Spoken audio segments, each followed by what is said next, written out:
할렐루야. 우리 옆 사람하고 반갑게 인사합니다. 안녕하세요. 참 반갑습니다.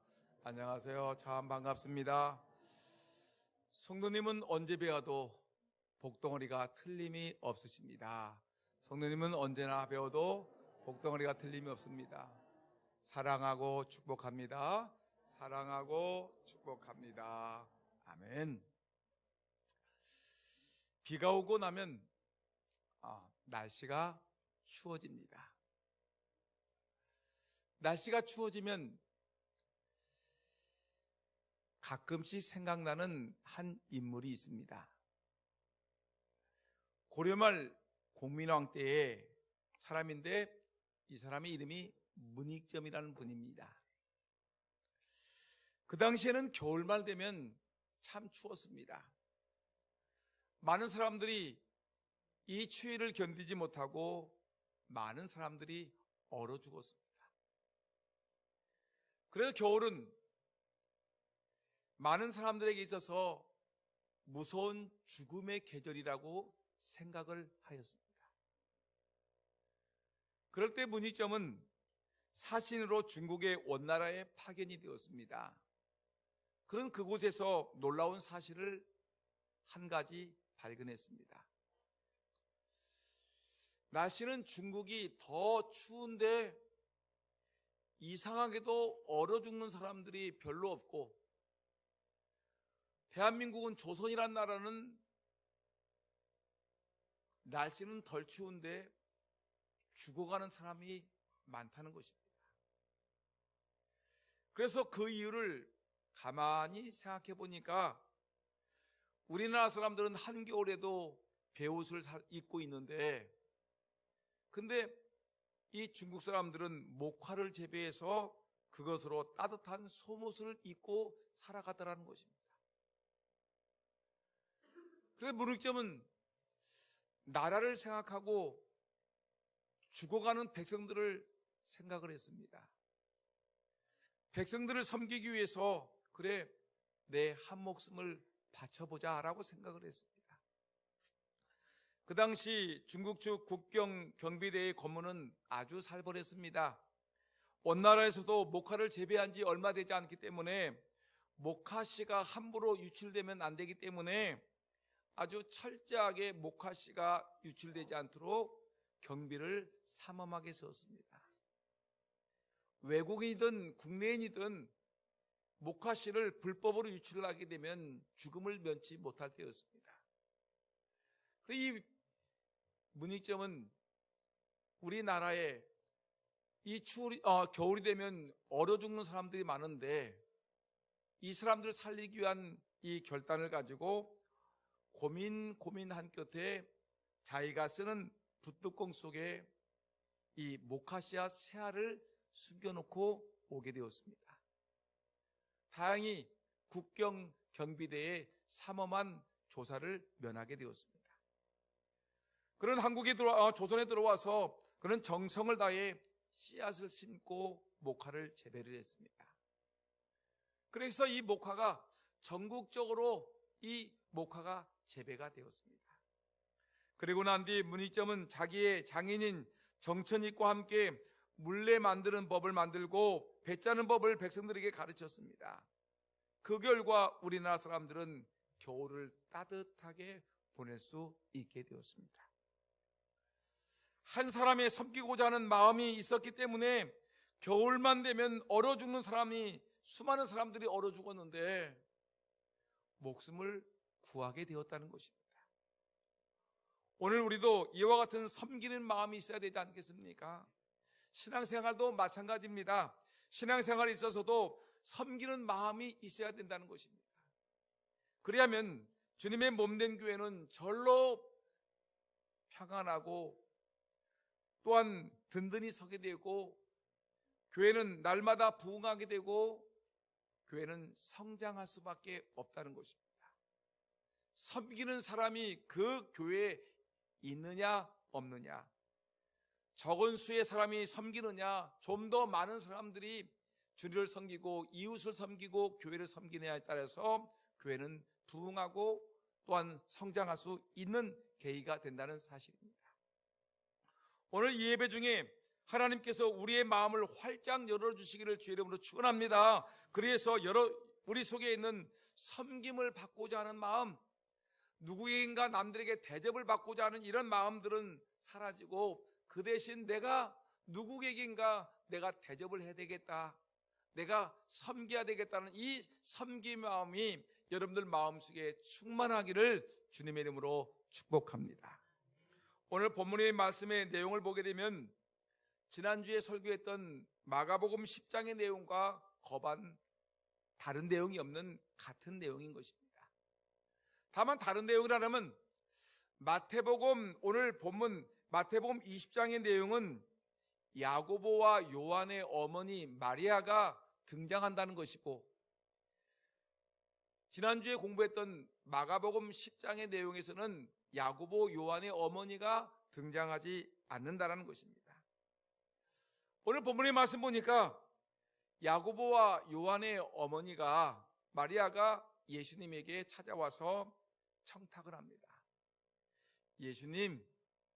예수님께서 예수님의 나라가 임할 텐데, 주의 나라가 임하실 텐데, 그때 우리 아들 야고보, 이 요한 이 아들을 갖다가 하나는 예수님의 우편에 앉게 하시고 하나는 예수님의 좌편에 앉게 하시고서, 이 말은 뭐냐면 예수님께서 이 예루살렘에 올라가셔서 왕권을 잡게 되면 우리 아들 야고보와 요한을 예수님이 중요하게 여기는 아주 귀한 이 권세 잡은 자로 삼아 주십시오라고 요청을 하는 것입니다.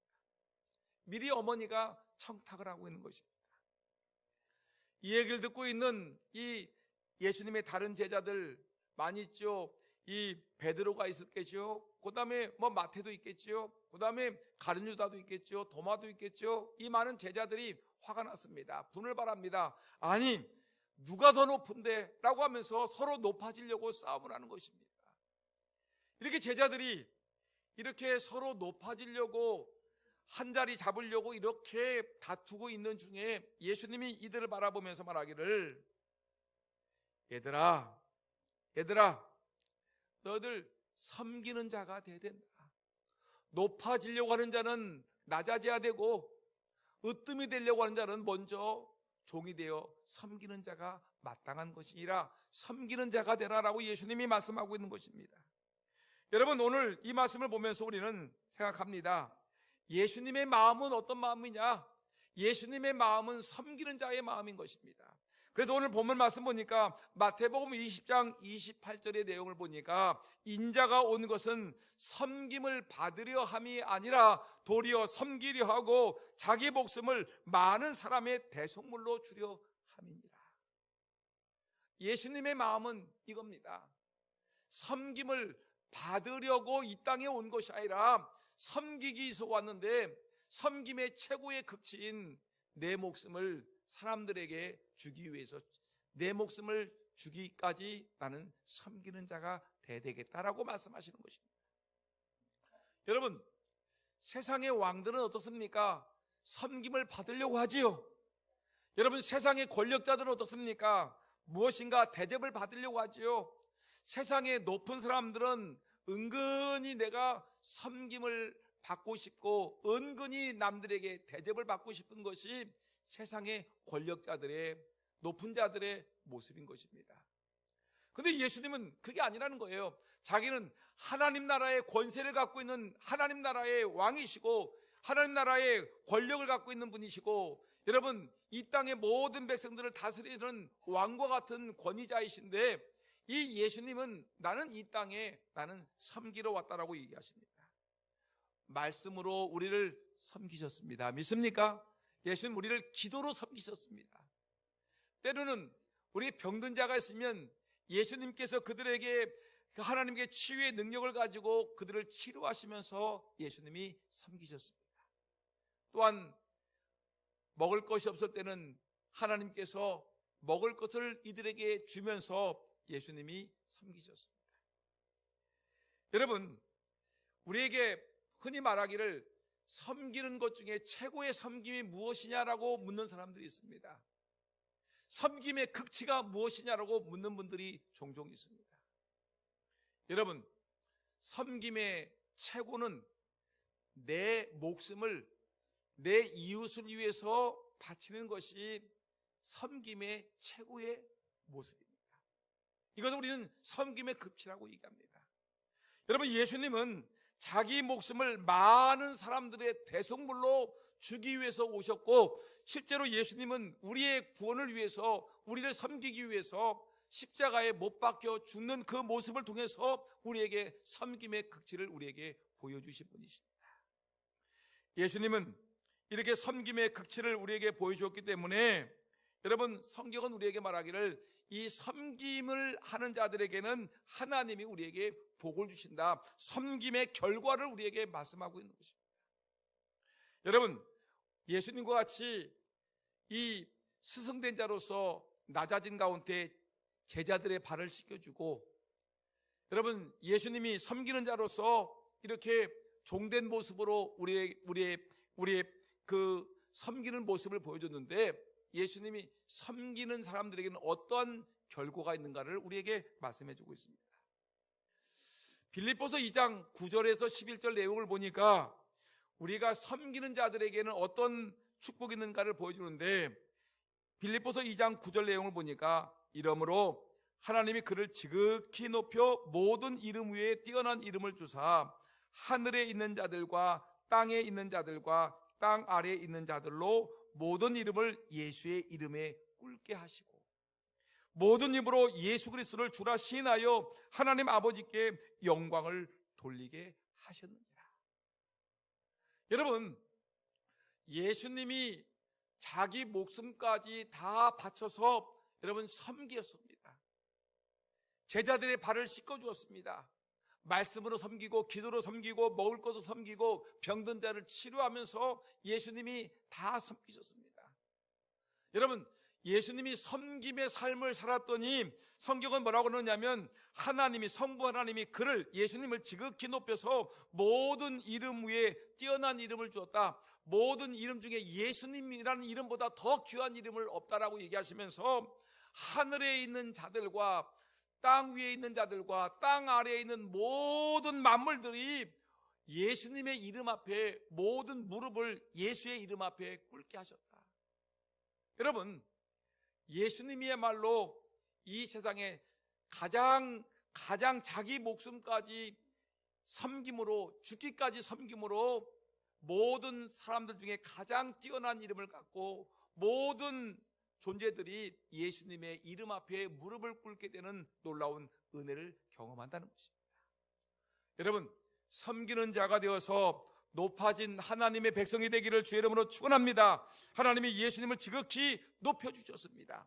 하나님 나라에서는 섬기는 자가 큰 자가 되고 또 종된 자가 으뜸이 된다는 사실을 예수님 자신의 삶을 통해서 친히 우리에게 보여주신 것입니다. 사랑하는 우리 금산양록의 성도 여러분, 스스로 높아지려고 하는 마음, 세상 사람들 앞에 의시되고 싶은 마음, 남들에게 대접받고 싶은 마음, 이 시간 깨끗하게 지워지기를 주님의 이름으로 축원합니다. 대신 예수님처럼 스스로 낮아져서 섬기는 마음을 갖기를 소원합니다. 하나님은 섬기는 사람에게 기뻐해 주실 것이고 섬기는 자를 칭찬해 주실 것이고 그리고 인정해 주시고 지극히 높여 주실 것입니다. 여러분, 섬기는 자가 되어야 되지 않겠습니까? 하나님은 섬기는 자에게 복을 주십니다. 하나님은 이처럼 주님의 마음과 같이 섬기는 자에게 풍성하고 넉넉한 하나님의 은혜를 내려 주시는 것입니다. 성경의 고린도후서 9장 8절 9절 말씀을 보니까 섬기는 자에게 놀라운 복을 계속해서 이어서 말씀하고 있는데 8절 말씀 보니까 한번 다 같이 읽어볼까요? 시작. 하나님이 능히 모든 은혜를 너희에게 넘치게 하시나니 이는 너희로 모든 일에 항상 모든 것이 넉넉하여 모든 착한 일을 넘치게 하려 하심이라. 보세요, 8절 보니까 하나님이 능히 모든 은혜를 너희에게 넘치게 하시다는 말은 뭐냐면 하나님께서 모든 것을 갖고 계신 하나님께서 우리 섬기는 자에게 모든 은혜를 넘치게 하시나니 이는 너희로 모든 일에 항상 모든 것이 넉넉하여 모든 착한 일을 넘치게 하려 하십니다. 섬기는 자에게 은혜를 충만하게 준다는 것이에요. 섬기는 자에게 모든 일에 항상 모든 것이 넉넉하게 하고 모든 착한 일을 넘치게 하신다는 것입니다. 9절 말씀 보니까 기록된 바 그가 흩어 가난한 자에게 주었으니 그의 의가 영원토록 있느니라. 여러분, 베풀고 나누고 섬기는 자에게 하나님이 그의 의를 영원토록 이 땅에서뿐만 아니라 저 하늘나라에까지 하나님이 우리에게 복을 주시겠다라고 성경은 약속하고 있는 것입니다. 그래서 성경을 보면 이렇게 성경 곳곳마다 이렇게 이 베풀고 나눔에 대한 내용을, 섬김에 대한 내용을 말씀하고 있는데, 디모데전서 6장 18절 말씀 보니까 선을 행하고 선한 사업을 많이 하고 나누어 주기를 좋아하며 너그러운 자가 되게 하라. 여러분, 이렇게 베풀고 나누는 너그러운 자가, 섬기는 자가 되라고 성경은 가르치라는 것입니다. 히브리서 13장 16절 말씀 보니까 오직 선을 행함과 서로 나누어 주기를 잊지 말아라. 하나님은 이 같은 제사를 기뻐하시느니라. 그냥 예배당에 앉아서 눈만 껌뻑거리고 앉아있는 것보다는 너희들이 선을 행하고 나누어 주고 베풀고 섬기는 자가 훨씬 더 하나님이 기뻐하시는 제사를 드리는 것이다. 하나님이 가장 기뻐하는 제사가 무엇입니까? 바로 이렇게 섬기는 것입니다. 어려운 사람 찾아가서 섬겨주고, 여러분, 그들에게 나누어주고 우리가 섬김을 다하는 거, 이거 하나님이 가장 기뻐하시는 삶의 모습이라는 것을 우리에게 말씀하시는데, 지혜로운 사람은 물질을 땅에 쌓아두는 사람이지만, 여러분, 지혜로운 사람은 물질을 땅에 쌓아두지 않냐고 하늘에 쌓아두는 사람이지만, 어리석은 사람은 자꾸만 물질을 내 것이라고 해가지고 자꾸만 땅에 쌓아두는 사람은 어리석은 사람이라는 것입니다.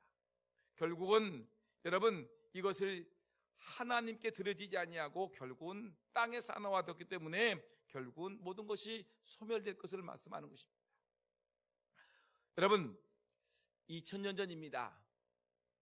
기독교 교회가 처음 세워졌을 때 이 교회들의 모습은 어떤 모습이었는가를 한번 우리가 생각해 볼 필요가 있습니다. 우리가 초대교회로 돌아가자라고 얘기를 많이 하지 않습니까? 여러분, 근데 그러면 2000년이 지난 지금 초대교회 원형의 모습을 보게 되면 그때 이 초대교회 교인들이 어떻게 섬기고 어떻게 베풀고 어떻게 나누었는가, 어떻게 교회를 세워나가는가를 우리가 보게 되면 우리 교회가 어떤 모습을 보여야 되는가를 알지 않겠습니까? 2000년 동안 교회가 타락했는가, 타락하지 않았는가? 타락했으면 우리가 원래의 모습으로 돌아가야 되지 않겠습니까? 여러분, 2000년 전에 우리 기독교의 모습을 가장 잘 보여주는 성경 기록이 있는데, 사도행전 2장 44절에서 47절의 말씀을 보게 되면 초대교회 교회의 모습이 가장 잘 보여지고 있습니다. 한번 읽어보겠습니다. 44절 시작. 믿는 사람이 다 함께해서 모든 물건을 서로 통용하고, 뭐라 그랬대요? 믿는 사람이 다 함께 있어서 모든 물건을 서로 통용했다. 혼자 갖지 않냐고 서로 이 같이 나누어 썼다는 겁니다. 서로 통용하고, 45절, 또 재산과 소유를 팔아서 각 사람의 필요를 따라 나눠주며, 가난한 사람이 있으면 우리가 있는 것을 나누어 주었다. 46절, 날마다 마음을 같이하여 성전에 모이기를 힘쓰고 집에서 떡을 떼며 기쁨과 순전한 마음으로 음식을 먹고, 47절, 하나님을 찬미하며 또 온 백성에게 칭송을 받으니 주께서 구원받은 사람을 날마다 더하게 하시니라. 초대교회 성도들의 모습을 보았더니 초대교회 교인들은 철저하게 섬기는 삶을 살았습니다. 이웃에게 베풀고 나누는 삶을 살았습니다. 욕심 부리지 아니하고 내가 두 가지가 있으면 내 하나를 갖다가 내 이웃의 필요를 따라 나누어 줬다는 것입니다. 필요 이상으로 내가 재산이 많으면 그 재산을 팔아서 이웃들에게 나누어서 섬김의 사역을 했다는 것입니다. 그랬더니 여러분, 이렇게 교회가 이렇게 베풀고 나누고 함께 모이고 예배하고 찬미하고 기도하는 삶을 살았더니 교회는 날마다 이웃들에게 칭찬을 받고 교회는 부흥하고 성장했다는 것입니다. 2000년이 지난 지금 우리들의 교회는 어떤 모습입니까? 여러분, 우리가 욕심부리는 안 됩니다. 자꾸만 이것은 내 거야, 내 거야, 우리 거야, 우리 교회 거니까 우리 교회가 왜 다른 교회를 위해서 사용해? 내 것인데 왜 다른 사람을 위해서 사용하는 거야? 왜 내 것인데 왜 내가 다른 사람에게 베풀어 줘야 돼? 이것은 여러분 세상의 욕심입니다. 하나님은 우리에게 나누라, 베풀어라, 섬기라라고 우리에게 말씀하시면 이것이 초대교회의 원형의 모습을 우리에게 말씀하고 있는 것입니다. 그래서 여러분 예루살렘 교회가 이렇게 모습을 보이니까, 초대교회의 모습이 이러니까 복음이 이제 전파되죠. 예루살렘에서 유대 땅으로, 사마리아 땅으로, 또 이제 땅끝까지 전파되는데, 초대교회의 모습을 사도행전에서 보여주고 있는데, 사도행전 9장 36절에 복음이 이제 욥바에까지 이르렀습니다. 근데 욥바에 사는 다비다라는 이 여제자, 도로가라는 여자가 있는데, 이 사람 보니까 선행과 구제하는 일에 힘었습니다. 가난한 과부들이 있으면 그들에게 옷을 입혀줍니다. 그들에게 속옷을 만들어줍니다. 이것이 초대 기독교의 성도들의 모습이었어요. 여러분 사도행전 10장을 보니까 이방인, 이 로마 군대의 백부장인 고넬료라는 사람이 등장하는데, 이 고넬료라는 사람도 이 예수를 믿으면서 믿음으로 살아간 사람들 어떠냐면, 그는 백성을 많이 구제하는 사람이었다는 것이었습니다. 베풀고 나누고 섬기는 일을 했어요. 이방인들도 그렇게 했습니다. 더군다나 마게도냐, 여러분 이거 복음이 땅까지 전파되어서 저 그리스도, 마게도냐는 그리스의 북부 지역인데 빌립보 지역이 있는데, 빌립보 지역의 옥감 장수 이 누디아라는 여인은 자기 집을, 빌립보 교회가 세워지도록 자기 집을 교회로 만들었습니다. 그리고 사도 바울이 복음을 전할 수 있도록 이 누디아라는 여인이 힘껏 전도자 사도 바울을 섬겨주었습니다. 얼마나 귀한 일입니까? 이처럼 섬김과 나눔은 이렇게 교회를 세워나가는데 큰 일을 했고, 초대교회는, 여러분 초대교회 성도들은 할 수만 있으면 자신이 풍요로워지는 것이 뭐냐? 베풀고 나누어 주는 거라고 했습니다. 나누면 줄거나 없어지지 않냐고 더 좋은 것으로 채워진다는 것을 이들은 알았기 때문에 초대교회 성도들은 어떻게 하든지 베풀고 나누고 섬기는 일을 위해서 힘썼다는 것입니다. 그러더니 여러분 교회가 2000년 지난 지금 전 세계에 수십억 사람들이 예수를 믿는 교회가 되었고, 여러분 교회가 힘있게 부흥하고 성장하게 된 것입니다. 베풀었더니 줄어드는 것이 아니라 더 많아졌고, 나누어 줬더니 내 것이 없어지는 것이 아니라 더 풍성해지게 많아졌다는 것입니다. 여러분들이 이제 내년 3월이나 이제 그 이후가 되면은 이스라엘 나라를 가게 되면은데, 거기에 대표적인 호수가 두 개가 있습니다. 첫째는 요단강 북쪽에 있는 헐몬산이죠. 헐몬산이라는 것은 여러분 2814m, 그러니까 우리나라 백두산보다 훨씬 더 높은 산이 이 이스라엘 넘어서 이 바라본 큰 산이 있는데, 헐몬산인 헤르몬산이라는 산이 있는데, 여기는 만년설이 있습니다. 눈이 와가지고 거기에 눈이 늘 덮여 있는데, 거기서 여러분 물이 졸졸졸 흘러가지고 요단강을 거쳐서 이렇게 갈릴리 바다로 들어오게 됩니다. 갈릴리 바다는 큰 바다가 있어요. 그리고 그 갈릴리 바다의 물이 요단강으로 흘러가서 요단강 물이 이제는 아래쪽에 가게 되면 사해 바다가 있는데, 사해 바다 큰 바다가 있습니다. 그래서 이 이스라엘 나라 가게 되면 여러분들이 볼 수 있는 것이 갈릴리 호수를 볼 수 있고 사해 바다를 볼 수가 있습니다. 근데 여러분 이 갈릴리 바다는 어떤 바다냐면, 이 헐몬산에서 내려오는 그 맑은 물들을 받습니다. 그래가지고 아주 물이 깨끗하지요. 그리고 이 물들을 갖다가 요단강 아래로 다 내려보냅니다. 그리고 이 물이 전국 각처에 물이 퍼져나가서 많은 사람들에게 유익을 주는, 그리고 그 바다는 아주 많은 물고기들 살고 어부들이 살고 그 주변에 마을들이 풍성한 삶을 살게 되었습니다. 물을 받아서 나 혼자 쓰지 아니하고 그 물을 다 베풀고 나누어 주고 아래로 내려보냈더니, 그 물은 점점 풍성해지고 많은 사람들이 살게 되었고 풍성한 갈릴리 바다가 되었습니다. 근데 여러분, 이 물이 이제 아래로 내려오지요. 요단강을 타고서 쭉 내려오다 보면 이제 사해바다로 물이 들어갑니다. 사해바다로 들어가는데 이 사해바다라는 곳은 아주 전 세계에서 가장 낮은 지형이 있는 곳이 이 사해바다인데, 여러분, 해발 고도가 마이너스 430m예요. 마이너스 430m니까 해발 깊이 들어가서 430m고, 근데 웅덩이가 있는데 거기에 물이 고이는 겁니다. 물이 고이니까 더 이상 물이 빠져나갈 데가 없으니까 햇빛에 의해서 증발되는 것 외에는 그 물이 그대로 남아있으니까 모든 염분들, 광물들이 그대로 거기에 쌓이는 것입니다. 염도가 무려 이 일반 바다보다 무려 10배가 넘는 31.5%, 염도가 30도가 넘습니다. 30%가 넘습니다. 그래 물고기가 요단강에서 물이 이제 이 요단강에서 살던 물고기들이 주책 없이 그냥 떠내려 와가지고 사해바다로 퐁당 떨어지는 그 순간에 이 물고기들은 어떻게 되냐면 삼투압이 깨져버리는 거죠. 들어오자마자 바로 젓갈이 되는 겁니다. 여러분, 사해바다에 물고기가 들어오면 바로 그 자리에서 젓갈이 돼버리는 거예요. 죽어버려요. 그래서 이 염분으로 인해서 폭폭 여러분 젓갈이 되어서 우리에게 오는 겁니다. 그 정도로 여러분 생물이 살 수가 없는 죽음의 바다, 사해바다가 되는 것입니다. 소금이 가득합니다. 거기는 여러분 수영을 못해도 죽지 않습니다. 왜냐? 둥둥둥둥 뜨기 때문에 그렇습니다. 여러분 보세요.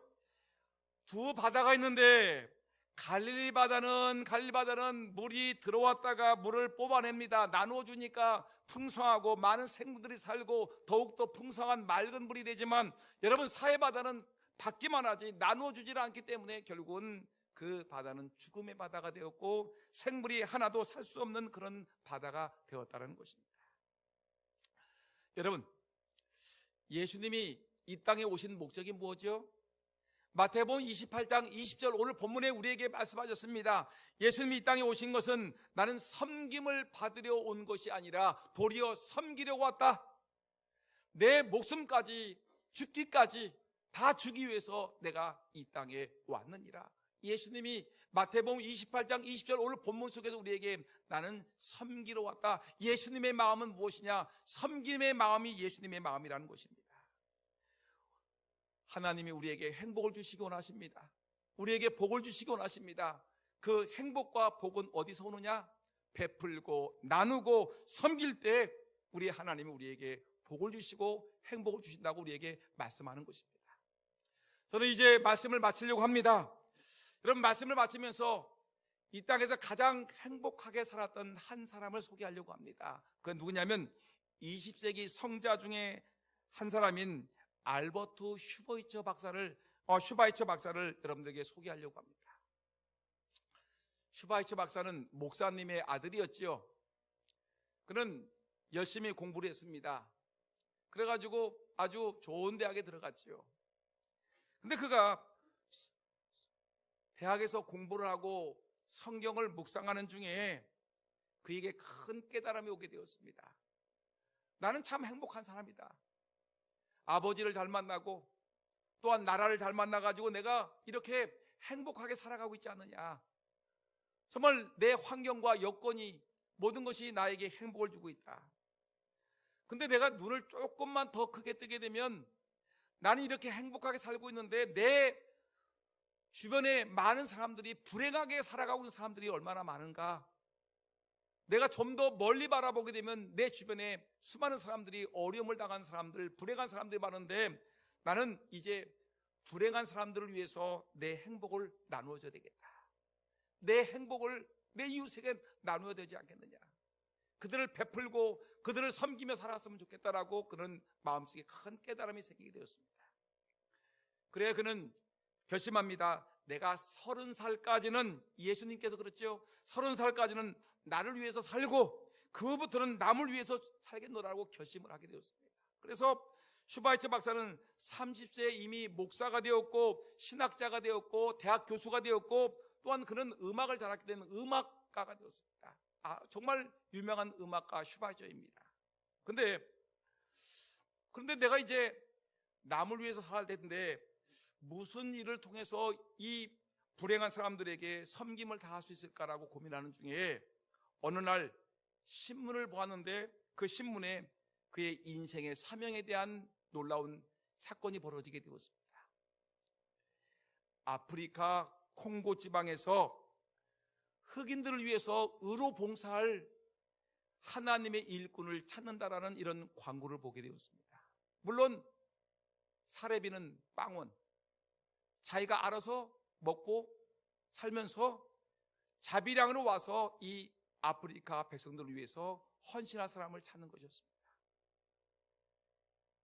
슈바이저는 그래, 내가 이제까지 하나님이 나에게 은혜를 베풀어 줬으니 내가 이들을 위해서 살아야 되겠다. 그리고 그는 자기가 의학 공부를 다시 하게 되었습니다. 목사인 사람이, 신학자인 사람이, 대학 교수인 사람이, 음악가인 사람이 다시 의학을 공부하게 되었습니다.